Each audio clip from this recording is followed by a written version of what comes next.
Olá, que tal? Olá, que tal? Professor Fernando, aqui mais uma vez, continuando falando sobre vendas com vocês. A cabeça do empreendedor precisa estar alinhada com a importância de vender. Então, tem que identificar as oportunidades, tem que ver o que o mercado está precisando, tem que se adaptar. E tudo isso de forma constante, de forma contínua, tá? E isso é cíclico, é meio que faz parte do oxigênio do empreendedor. Ele tem que estar vendendo o tempo inteiro. Na prática, vender acaba sendo a mesma coisa que crescer. Quando você pensa em venda, você pensa em crescimento. Então, pensa nas vendas como o motor da sua empresa. Então, a venda será a grande responsável para gerar potência para esse motor. Potência e rotação, né, necessária para fazer com que esse motor se movimente e dependente de qualquer outra condição, certo? Se estiver vendendo, o motor vai estar em movimento e a empresa também, ou seja, ela vai estar crescendo. Todas as outras áreas acabam sendo suporte para vendas. Então, é assim que funciona a mentalidade de um vendedor. Tá? E é lógico, na cabeça do empreendedor tem que ter essa mentalidade da venda, da entrega, de como eu faço para isso chegar ao cliente, enfim, da venda em si. Então, para ser um empreendedor de sucesso, de verdade, você precisa desenvolver essa mentalidade de empreendedor. Ah, professor, mas você é professor, você não é um empreendedor de sucesso. Bom, eu ainda não tenho uma empresa por completo para poder dizer que eu tenho sucesso, porque sucesso é algo tão relativo, né? Mas eu já tirei ela do papel e ela está gerando receita, já está gerando venda. Por quê? Porque eu estou atendendo demandas, atendendo vários projetos. Meu ponto, por que eu estou falando isso? Porque é difícil você comprovar para você mesmo, até para vocês acreditarem em mim.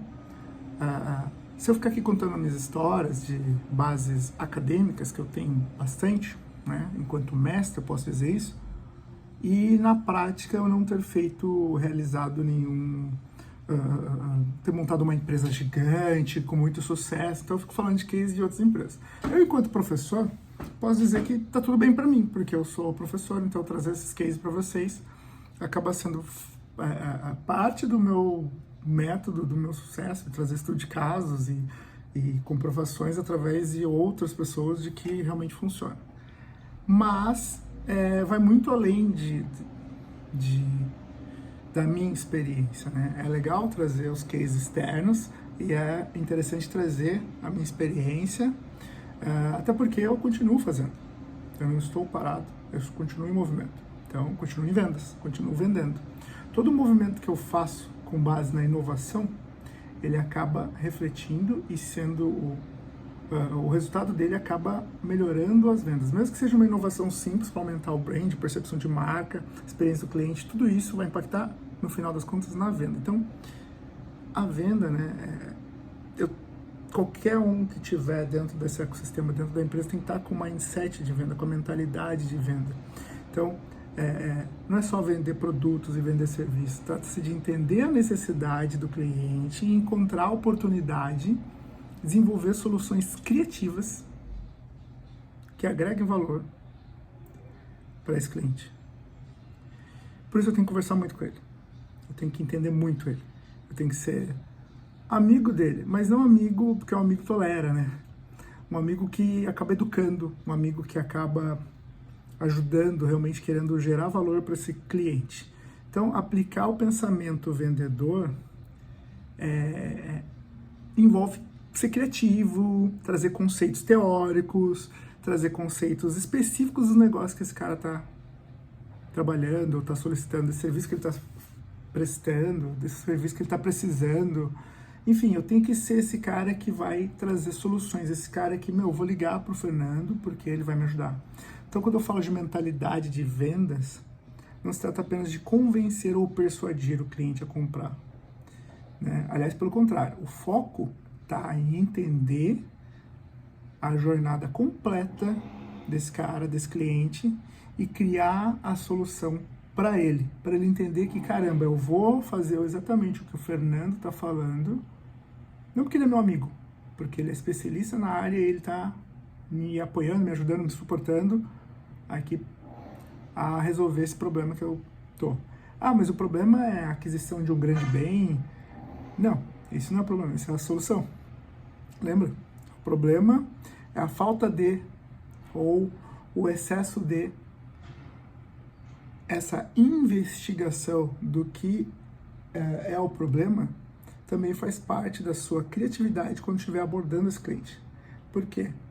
Porque você pode ter aqui na sua mochila ou no seu cinto de utilidades inúmeras coisas para solucionar, ou na sua rede de contatos no seu celular, inúmeras soluções para apresentar para esse cliente. Mas antes de pensar na solução, pensa no problema.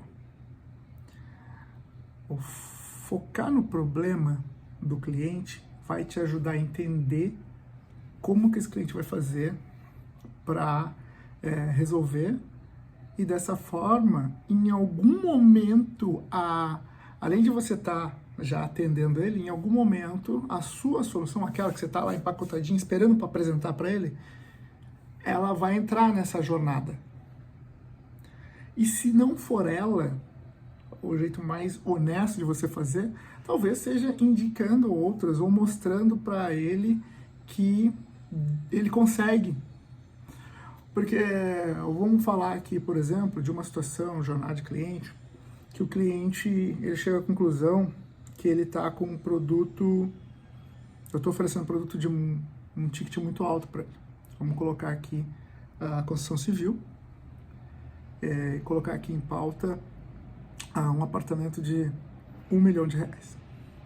Nossa, 1 milhão, impossível, imagina, não tem 1 milhão, tá? E você começa a conversar com os clientes, entender, e fala, cara, não tem 1 milhão. Eu falo assim, não, tá tudo bem, eu tenho um apartamento de 700 mil. Só que esse cliente, ele chegou de BMW, ele chegou num carro de 250 mil.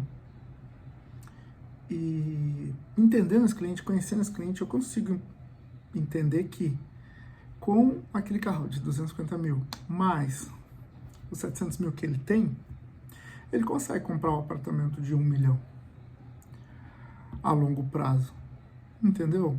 Se eu conhecer esse cliente um pouco mais, eu consigo aumentar até o ticket, eu consigo trazer uma estratégia diferenciada para ele, que ele consiga realmente resolver aquela situação que ele quer, da forma que ele quer, num produto melhor, de um ticket maior, e que a princípio esse cliente não conseguiu se ver comprando porque ele falou, cara, não tenho.